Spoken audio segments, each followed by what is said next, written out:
Welcome back மக்களே. நான் உங்களின் எம்எச்ஐ. இன்றைக்கி ஒரு முக்கியமான தகவல் என்ன அப்படின்னா, ஆபத்தை உண்டாக்கும் ஆங்கில மருத்துவம். கொஞ்சம் நீங்கள் அவசியம் கொஞ்சம் நேரம் ஒதுக்கி இந்த பதிவை கேட்கணும். வாய்ப்பு இருக்கிறவங்க படிக்கவும் செஞ்சுக்கலாம். நம்ம வீட்டை பெருக்கி அந்த குப்பையை வெளியே போடாமல் கட்டிலுக்கு அடியில் சேர்த்து வச்சு வந்தால் நிலைமை என்ன ஆகும்? முதல்ல எறும்பு வரும், அப்புறம் கரப்பான் வரும், அப்புறம் கரப்பானை சாப்பிட பல்லி வரும், பிறகு எலி வரும். நிலைமை மோசமாகி போனால் பாம்பு கூட வரும். பாம்பு வந்துட்டால் எலிக்கு மட்டும் பாதிப்பு இல்லை, நம்ம உயிருக்கும் பாதிப்பு. சரிங்களா? இதுதான் ஆங்கில மருத்துவருடைய உதாரணம். எப்படிப்பட்ட உதாரணமாக பார்ப்போம் வாங்க. உடலில் சேர்கிற கழிவுகள் சேர சேர நோய் அதிகரிக்கும். அதில் எந்த விதமான மாற்றமும் கிடையாது. அப்படி கழிவுகள் வெளியேற நோய்கள் நம்ம விட்டு நீங்கும். சரிங்களா? இதை நல்லா புரிஞ்சுங்க. உடலில் கழிவுகள் அதிகமாக சேர்ந்துச்சுன்னா நோய் அதிகரிக்கும். நம்ம உடலை விட்டு தேவையில்லாத கழிவுகள்லாம் வெளியே போயிடுச்சுன்னா நமக்கு உடல் ஆரோக்கியமாக இருக்கும், நோய்களும் நம்மளை விட்டு போயிடும். இப்போ ஆங்கில மருத்துவம் சாதாரண சளி முதல் பெரும் வியாதிகள் வர எதையுமே அது தீர்ப்பது கிடையாது. மாறாக நம்ம உடலுக்குள்ளே அதை அடக்கி வைக்கிது, ஒழிச்சு வைக்கிது. உதாரணமாக இப்போ ஒருத்தவருக்கு தலைவலி வருது, கடுமையான தலைவலி. அப்போ மாத்திரை போட்டதும் எப்படி அது நீங்குதுன்னா, ரொம்ப சிம்பிள். நம்ம மூளைக்கு போகிற வலியை உணர்த்துகிற நரம்பு ஒன்று இருக்குது, அதை செயலிழக்க செய்யுது. பிறகு எப்படி தலை நமக்கு வலிக்காது. ஏன்னா ஒரு ஒரு உடம்புல ஒரு காயம் பட்டுருச்சு அப்படின்னா, அந்த காயம் பட்டுற விஷயத்தை நரம்புகள் மூலமா நம்ம மூளைக்கு செலுத்தினா மட்டும்தான் அந்த காயம் நமக்கு வலி தெரியும். ஏன்னா சில பேருக்கு கால் மரத்துருச்சு அப்படின்வாங்க. அப்படின்னா அந்த காலில் என்ன பண்ணாலும் கால் செயலில் இருந்துருச்சு, மூளைக்கு அது போகிற நரம்பு கட் ஆகிடுச்சு, அந்த காலையை வெட்டினா கூட அவருக்கு தெரியாது. சரிங்களா? அதெல்லாம் நல்லா தெரிஞ்சுங்க. அந்த நரம்பை செயலிழக்க தெரியும். அதனால் நமக்கு தலைவலி போய்டுற மாதிரி தெரியும். அப்புறம் ரெண்டாவது, பேதிக்கும் இதே சங்கதி தான். என்ன அப்படின்னா, மூளையானது நம்ம உடலில் இருக்கிற தண்ணி எல்லாத்தையும் குடலுக்கு வர செஞ்சு கழிவை வெளியேற்றும். இப்போ நாம் போடுற பேதி மாத்திரை இருக்குது பார்த்திங்களா, அது குடலுக்கு வர தண்ணியை தடுத்து குடலுக்கு அதிகமாக நீர் சப்ளை ஆகாதனால பேதி நிற்கிது. என்ன பண்ணுறது? பேதி மாத்திரை குடலுக்கு போகிற தண்ணி போகிற சப்ளை அந்த பாதையை தடைப்பட்டு நமக்கு பேதியை நிறுத்துது. அதனால் குடலில் விஷக்கழிவு அப்படியே தேங்கிடுது. சரிங்களா? அப்புறம் அடுத்த விஷயம் என்னென்னா, இந்த சளி இருமலுக்கெல்லாம் நம்ம மாத்திரை போடுறோம். அந்த மாத்திரை உங்களுக்கு அதிகமாக தூக்கத்தை வரவழைக்கும், சளி வெளியேறது தடுக்கும். தூங்கிட்டிங்கன்னா அப்படியே சளி ஒலிக்கிட்டு இருக்கிற கூட அப்படியே அது ஸ்டக் ஆகிடும் நம்முடைய மூக்குலேயே. இப்படி உடலில் கழிவை வெளியேற்றும் சக்தியை தடுத்து சளி நுரையீரலில் தேங்குது. சரிங்களா? இந்த மாதிரி கழிவுகள் ஒரு குறிப்பிட்ட அளவு வெப்பம் உடலுக்கு தேவை. அதுதான் நமக்கு இந்த மாதிரி கழிவுகள் வெளியேறதற்கு, புரியுதுங்களா? நம்ம உடம்புலேருந்து கழிவு வெளியேறதுக்கு ஒரு குறிப்பிட்ட அளவு சூடு உடம்புக்கு நமக்கு தேவை. அதனால தான் ஜுரம் வருது. ஜுரத்தையும் விட்டோமா, அதையும் விட்டு வைக்கல, அதுக்கு ஒரு 4 மாத்திரையை போட்டு அதையும் தடுக்கிறோம்.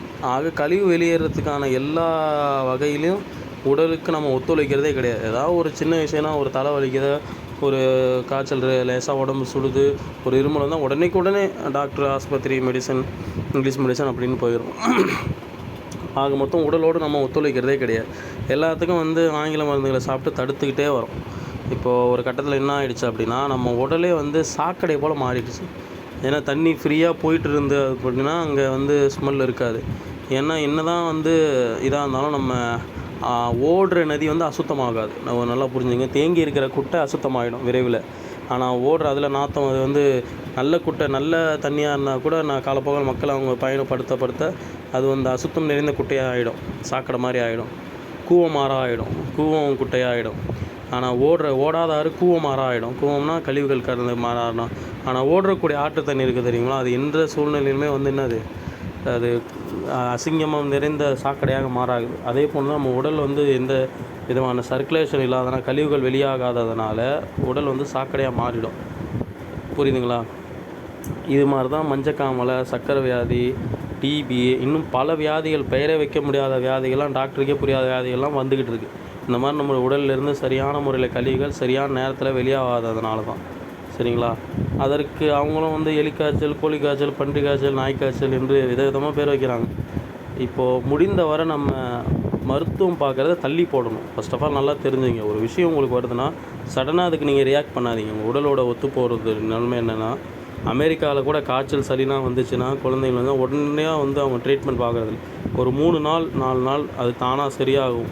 காய்ச்சலை பொறுத்த வரைக்கும் நீங்கள் மாத்திரை போட்டால் 1 நாளில் சரியாகும், போடாட்டி 3 நாளில் சரியாகும். உடலே நோய் எதிர்ப்பு சக்தியை க்ரியேட் பண்ணி இந்த கழிவை வெளியேற்றி உங்கள் உடம்பு சரி பண்ணும்.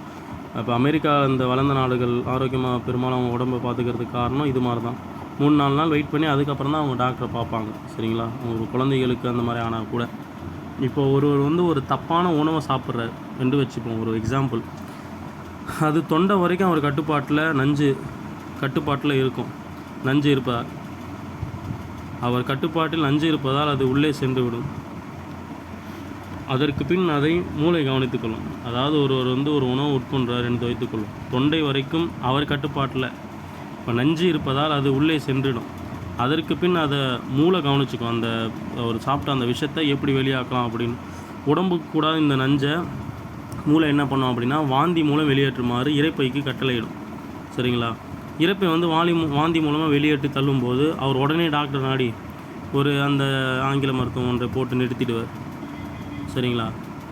அடுத்து வந்து என்ன பண்ணோம், உள்ளுக்குள்ளே நஞ்சு இருப்பதால் மூளை இப்போ மறுபடியும் அந்த நஞ்சு உள்ளே போய் அந்த ஒரு மெடிசனை போட்டு அவர் நிறுத்துறதுனால திரும்ப வந்து அந்த உள்ளுக்குள்ளேயே நஞ்சு இருக்கிறதுனால இப்போ மூளை மறுபடியும் பார்க்கும், ஆஹா நம்ம இரைப்பைக்கு வாந்தி. மூளை வந்து இரைப்பைட்ட வந்து விசாரிக்கும், இந்த மாதிரி அந்த நஞ்சை வெளியேற்றுவதற்காக வாந்தி எடுத்து இது பண்ணனேன் அப்படின்னு. அப்போ அதுக்கு சொல்லுவோம், அந்த இது நான் என்ன செய்ய அரசே, இவன் விடலையே என்று இரைப்பை ஒதுங்கிடும். புரியுதுங்களா? இன்னும் உள்ளுக்குள் நஞ்சு இருப்பதால் இரைப்பையிடம் மூளை விசாரிக்கணும்னா என்ன ஒன்று வாந்தி எடுக்க சொல்லி நஞ்சை வெளியேற்ற சொன்னேன், இன்னும் வெளியேற்றலையா அப்படின்னு. இல்லை அரசை, இவன் எங்கே விட்டான், என்ன விடலையா அப்படின்னு. ஆனால் மூளை இறைவனு கொடுத்த பொறுப்பை சரியாக நிறைவேற்றுவதற்காக அடுத்து பேதியாக தள்ளுமாறு குடலை பணிக்கும். குடல்கிட்ட சொல்லும், உடம்புல நஞ்சு வந்திருக்கு, நீ பேதியாக வந்து அவன் உடம்பு விட்டு அந்த நஞ்சை வெளியேற்றிடுன்னு. உடனே மூளையினுடைய அந்த சொல்லுக்கு கட்டுப்பட்டு குடல் என்ன பண்ணும், வயிற்றோரமாக எத்தனைக்கும் அவருக்கு பேதி போகும். வயிறு களை கொண்டு வர வேண்டும். மீண்டும் வந்து இவர் என்ன பண்ணுவார், டாக்டர்கிட்ட போய் அதுக்கு ஒரு மாத்திரையை போட்டு அதையும் நிறுத்திடுவார். உடல் மீண்டும் அதே நஞ்சை கண்ட மூளை குடல்கிட்ட விசாரிக்கும். இரைப்பை சொன்ன அதே பதில் தான் குடல்னு சொல்லும், எங்கே அரசை விட்டான் அதையும் போட்டு தடுத்து நான் மாத்திரையை போட்டு அப்படின்னு. அப்போ மூளை அடுத்து என்ன பண்ணும், சளியாக மாற்றி வெளியேறுமாறு நுரையீரலை பணிக்கும். என்ன பண்ணோம், நுரையீரலை பணிக்கும். அப்போது இருமல் வந்த உடனே பழையபடி வைத்தியரை போட்டு அதுக்கு ஒரு மெடிசனை போட்டு அவர் அதையும் நிறுத்திடுவார். 4ஆவதாக அதை வெளியேற்ற மூளை தோலை நாடும். இந்த மாதிரி எல்லா பக்கம் அடப்பட்டுருச்சு, லாஸ்ட்டாக வழியாக நீ அந்த வந்து என்ன பண்ணு, அந்த நஞ்சை வெளியேற்றிட அப்படின்னு தோலில் வந்து சொல்லும். கட்டளையிட்டவொடனே தோல் என்ன பண்ணோம், சொரிசிறங்கு மூலம் தோல் அந்த நஞ்சை வெளியேற்ற முற்படும். அதுக்கு ஒரு மருத்துவத்தை பார்த்து அதையும் நிறுத்திடுவார். இப்போ வெளியேறுக்கான எல்லா வழிகளுமே அடைப்பட்ட நிலையில் இப்போ என்ன பண்ணோம் அப்படின்னா மூளை ஓயாது, அந்த நஞ்சை வெளியேற்றுற வரைக்கும் மூளை ஓயாது என்பதால் வேறு வழியை தேடும். உடம்புக்குள்ளே ஒரு குப்பை தொட்டியை கட்டி உருவாக்கி அந்த குப்பை தொட்டியில் அந்த நஞ்சை சேர்க்க ஆரம்பிக்கும் மூளை. சரியா? இப்போ கொஞ்ச நாள் நம்மால் என்ன பண்ணுவார், ஏதாவது கொஞ்சம் அதனால் சின்ன ப்ராப்ளம் வந்துச்சுன்னா ஸ்கேன் பண்ணி பார்த்து அந்த குப்பை தொட்டி அந்த நஞ்சு கட்டியும் வெட்டி வீச பார்ப்பார். வெட்டி வீசிடுவார். உடனே அந்த நஞ்சுடைய அடித்தவர் வந்து திரும்ப அந்த இது உருவாக ஆரம்பிச்சிடும். இனி யாரையும் நம்பி பிரயோஜனம் இல்லைன்னு அந்த நஞ்சை தனது அந்த மூளை வந்து அந்த நஞ்சை கட்டுப்படுத்துறதுக்கான கட்டியை அவர் வெட்டி வீசிடுவார். அந்த நஞ்சு போயிருக்காது கடைசி வரைக்கும். அதனால் மூளை கடைசியாக என்ன பண்ணும் அப்படின்னா அந்த நஞ்சை தனது கட்டுப்பாட்டுக்குள்ளே கொண்டு வந்துடும். யாரையும் நம்பி பிரயோஜனம் இல்லைன்னு. அதற்கு பேர் தான் மூளை கேன்சர். கட்டி பிரெயின் டியூமராக மாறும் அபாயம் உண்டு.